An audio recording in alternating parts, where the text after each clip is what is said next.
This first case Articles on the Go feature is titled Sterile Processing Productivity, written by Paul Wafer, BS, MBA, RN.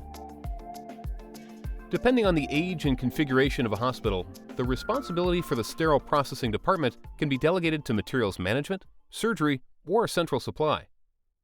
This has led to historical productivity standards that are generally based on the adjusted patient days, adjusted daily census, or some other measurement of the hospital census.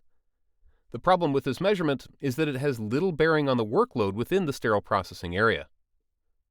The major work of the Sterile Processing Department, or SPD, is the cleaning, decontamination, assembly, sterilization, and distribution of surgical and procedural instrumentation.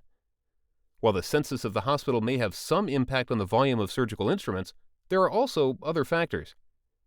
Some of these are surgical case volume, surgical case mix, the presence or absence of hospital-associated clinics, labor and delivery volume, and also emergency department volume. The volume of patients or cases in these areas will determine the key workload unit of SPD, namely instruments. Typically, these instruments come as either a procedural tray with many items or a single packaged item, both of which require work to process. When items are sterilized, the contents of the sterilization load are documented, either manually on a load card or in an automated instrument management system. This process makes it easy to track both the number of trays and packaged single instruments that are handled on a daily basis.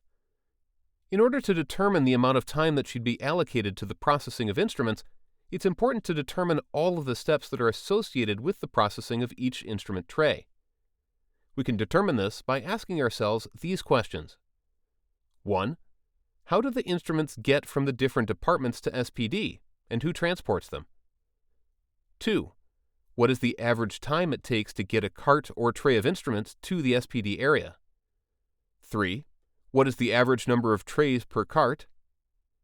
4. How long does it take to wipe down the cart? 5. What is the average time it takes to treat the trays and prepare them for the washer decontaminator? 6. Once processed, what is the average time to reassemble the trays and prepare them for sterilization? 7. How long does it take to package a single instrument? 8. How long does it take to load the trays on a sterilization cart, and what is the average number of trays on the cart? 9. Who puts the sterilization instruments away after sterilization, and how long does it take? And 10. Is the sterile processing function combined with hospital distribution? If so, can the two functions be split into separate departments in an efficient manner? By doing some time studies and answering these questions, you can determine an average time per tray and an average time per individual instrument.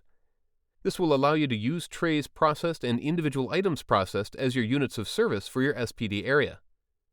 Unless there is a significant change in the mix of cases within the procedural areas, the time estimates should hold true throughout the year. Procedures that require multiple loaner trays of high complexity, like spine, total joints, or complex neurosurgery, for example, will impact the average time per tray for processing. If your SPD area is also responsible for the assembly of case carts, you should also factor in an average time for each case cart for all areas that are serviced. Having a realistic unit of service for the SPD area will ensure that the resources that are necessary to support the efficient turnaround of surgical instrumentation for the operating room will be present and allow the operating room to run as efficiently as possible. That'll do it for this week's article. As always, thanks for listening to this episode of First Case Articles on the Go.